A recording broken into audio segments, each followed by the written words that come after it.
Bonjour à tous. Aujourd'hui, on va se demander si les expatriés de Thaïlande sont des immigrés comme les autres. Alors aujourd'hui, je voudrais aborder le sujet des expatriés. C'est parfois une question qu'on se pose. Quelle est la définition d'un expatrié? C'est quoi la différence avec un immigré? Et si vous n'êtes jamais posé la question, je vais la poser pour vous. Déjà, pour pouvoir être un expatrié, il faut avoir une patrie. Donc ça nous ramène au mot qui tourne autour de ce mot patrie. Parmi eux, le premier est apatride, donc celui qui n'a pas de patrie. Et là, le deuxième, c'est rapatrié, et le troisième, expatrié. Apatrié, c'est celui qui n'a pas de patrie. C'était par exemple le cas des Juifs pendant la Deuxième Guerre mondiale qui, dans certains pays, ont été déchus de leur nationalité. Mais c'est aussi encore le cas aujourd'hui, notamment chez les Rohingyas, qui sont ces musulmans de Birmanie, qui errent un petit peu partout dans le monde, en Asie et aussi en Thaïlande, où on en a quelques-uns, qui eux aussi ont perdu leur nationalité lors des conflits politiques avec les Birmans. Aujourd'hui en Thaïlande, on estime qu'il y a à peu près 400 000 personnes qui n'ont pas de nationalité, donc qui sont apatrides. C'est essentiellement des gens qui font partie des minorités ethniques du nord de la Thaïlande, et c'est là qu'on va les trouver. En fait, il y a eu une histoire médiatique qui va mettre en lumière ces apatrides. Vous savez, c'est cette histoire des enfants d'une équipe de foot qui ont été coincés dans une grotte pendant 18 jours. Ils étaient une douzaine, donc ils sont restés coincés. Il y a eu une grosse mobilisation internationale pour les sortir de là. Quand on a réussi à les sortir de là, le club de foot anglais Manchester United leur a proposé de venir assister à un match de foot en Angleterre. Et là, on s'est rendu compte que 4 personnes parmi eux n'avaient pas de passeport, parce qu'ils n'avaient pas de nationalité. En fait, ils étaient apatrides. Et parmi ces 4-là, il y avait l'entraîneur. Le gouvernement thaï s'est empressé de régulariser leur situation et a communiqué un petit peu sur le sujet en disant qu'il y avait des régulations en cours pour d'autres apatrides en Thaïlande. Bref, tout ça pour nous amener au mot expatrié. Donc, un expatrié, d'un point de vue légal, on peut prendre la définition du Robert, qui nous dit qu'un expatrié, c'est quelqu'un qui, volontairement ou non, va vivre en dehors de sa patrie. Et la deuxième définition du Robert nous dit que c'est une personne qui travaille à l'étranger pour le compte d'une entreprise de son pays d'origine. Et c'est ça qui va nous intéresser ici. Et on parle notamment de salarié expatrié, donc c'est quelqu'un qui va partir pour un temps défini, qui va être envoyé par son entreprise et qui ne dépend plus de la sécurité sociale française. Donc voilà, ça c'est pour le point légal, mais ce qui va surtout nous intéresser, c'est la partie sociologique.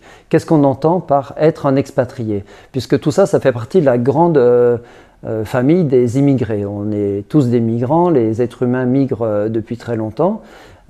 Chez les migrants, on a les immigrés, mais on a une sous-catégorie d'immigrés que vont être les expatriés. Donc si on veut l'expliquer d'une façon un peu schématique et un petit peu caricaturale, un expatrié, ça va plutôt être un blanc, donc qui vient d'un pays riche et qui va aller dans un pays supposé moins développé, où il va pouvoir travailler quelques années sans intention de s'y installer et avec une intention de retour dans son pays d'origine.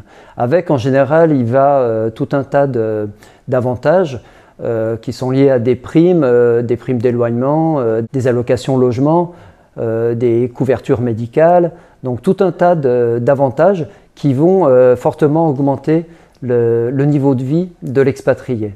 Donc c'est là que ça fait une différence avec l'immigré qui lui a plutôt un projet à long terme de partir dans un pays et de s'y installer. En général, l'expatrié n'a pas d'intention de s'installer à long terme, donc n'a pas de véritable intention d'intégration. Donc il va y avoir souvent un déficit au niveau de l'apprentissage de la langue locale ou d'intégration dans le tissu local. Le mot expatrié est ambigu, en fait il va dépendre de qui regarde qui et où on se situe et à quel moment.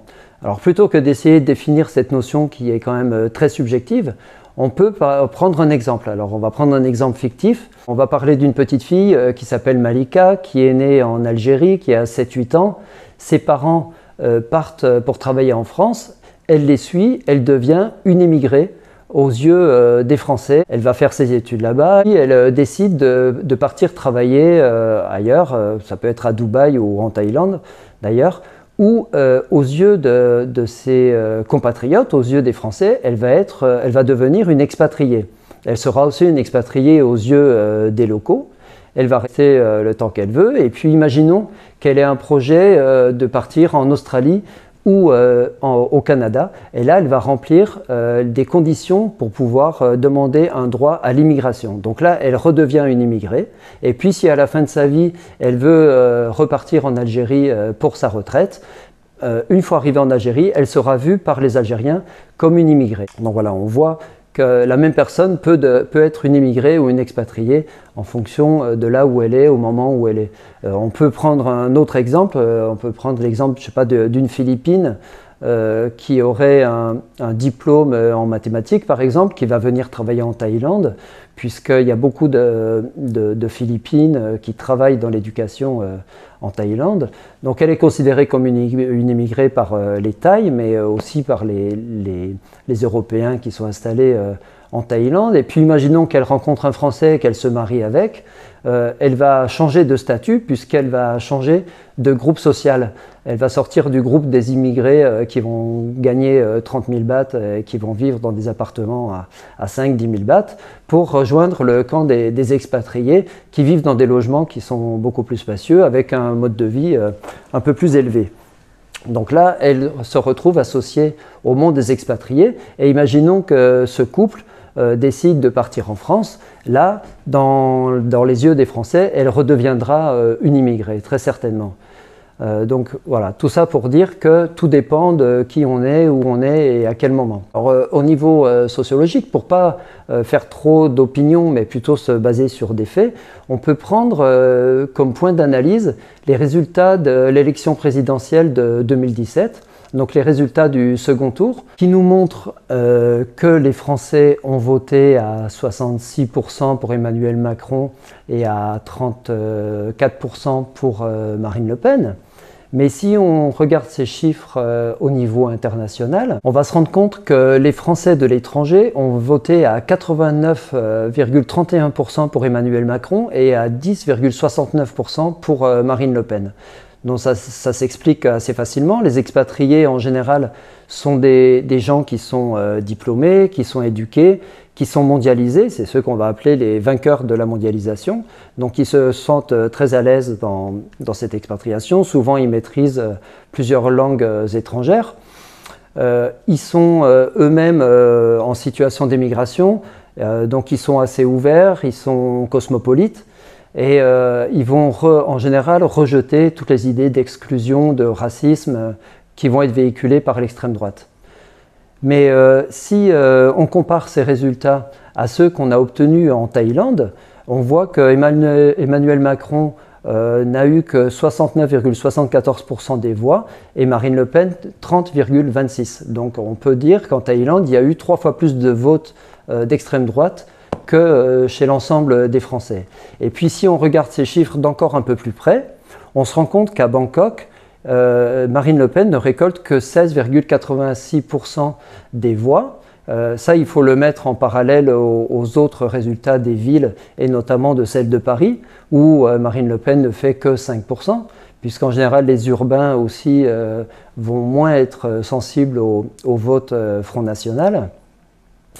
Et puis si on se rapproche encore plus des autres provinces thaïlandaises, on voit qu'à Pattaya, 54,17% des votants ont voté pour Marine Le Pen, 56,85% à Phuket, 53,61% à Khon Kaen et 38% à Chiang Mai. Donc là, on voit que dans ces 3 provinces, Pattaya, Phuket et Khon Kaen, Marine Le Pen remporte plus de la moitié des suffrages. Et du coup, ça fait 5 fois plus que la moyenne des Français de l'étranger. Donc comment on peut analyser ces chiffres? On peut voir que ces provinces concentrent l'essentiel des Français retraités, souvent peu diplômés, qui vont venir s'installer en Thaïlande, souvent à la suite d'un mariage avec une Thaïlandaise et qui vont vivre dans ces provinces. Donc on peut se dire, voilà, parce que c'est des personnes âgées ou des retraités, ils vont être plus conservateurs, voire réactionnaires. Mais si on le compare par exemple à un autre pays où il y a beaucoup de Français retraités comme le Maroc, on se rend compte qu'au Maroc, la proportion de gens qui ont voté Marine Le Pen n'est que de 7,78%. Donc il y a quand même une spécificité des Français de Thaïlande. Et on pourrait se dire, bon, bah, c'est parce que c'est plutôt des Français qui vont venir en Asie. Mais si on regarde les chiffres des pays limitrophes, on se rend compte qu'au Cambodge, les Français ont voté Marine Le Pen à 20%, au Laos à 15% et en Malaisie à 13%, ce qui est quand même beaucoup moins que ces 54% de Pattaya ou de Phuket. Et ça fait des Français de Thaïlande les gens qui ont le plus voté Marine Le Pen au niveau international. Ils sont détrônés que par certains petits bureaux de vote, comme c'est le cas par exemple en Syrie, qui détient le record à 64% de votes pour Marine Le Pen. Mais le panel est très faible, hein, puisqu'on n'a que quelques dizaines de personnes qui ont voté. En Thaïlande, je vous parle de 3000 suffrages exprimés, donc ça nous fait quand même un panel très important. Donc à ce titre-là, on peut dire qu'il y a une particularité des Français de Thaïlande. Vous avez peut-être reçu comme moi un mail avec un lien vers la vidéo de Éric Zemmour, du candidat d'extrême droite, qui fait une vidéo à destination des Français de l'étranger. Il sait très bien que les Français de l'étranger ne votent quasiment pas pour l'extrême droite, mais il va cibler cette petite catégorie de Français déclassés qui sont à l'étranger. Et on le voit bien dans la dernière partie de sa vidéo, quand il s'exprime directement en disant que les Français sont toujours exemplaires et parfaitement intégrés, et il s'adresse directement en premier aux restaurateurs, aux hôteliers, aux boulangers, aux artisans, avant de parler ensuite des artistes, des enseignants ou des chercheurs. Donc on voit que c'est cette catégorie qui va cibler parce que c'est là qui peut pêcher des voix. Donc il parle du courage et de l'exemplarité des Français qui vont s'installer à l'étranger, comme si c'était plus courageux de partir avec un gros bagage culturel, scolaire et économique que de prendre un bateau et de risquer de mourir pour pouvoir traverser la mer et fuir des situations d'urgence. On voit bien qu'on est dans une grosse manipulation. Voilà, donc encore une fois, il n'y a aucun jugement de valeur dans ce que je dis, hein. Je voudrais vraiment insister là-dessus. C'est une analyse des chiffres qu'on a. Tout ce qui va relever ensuite de la sociologie est assez subjectif. Vous allez trouver plein d'exemples et de contre-exemples à ce que je dis. Mais voilà, je pense que c'est quand même important d'avoir en tête qu'en Thaïlande, on a une catégorie particulière d'expatriés français. Voilà, j'espère vous revoir bientôt sur ma chaîne pour un autre sujet un peu plus léger. Comme d'habitude, si ça vous intéresse, vous pouvez vous abonner, liker et commenter. Et je vous dis à bientôt.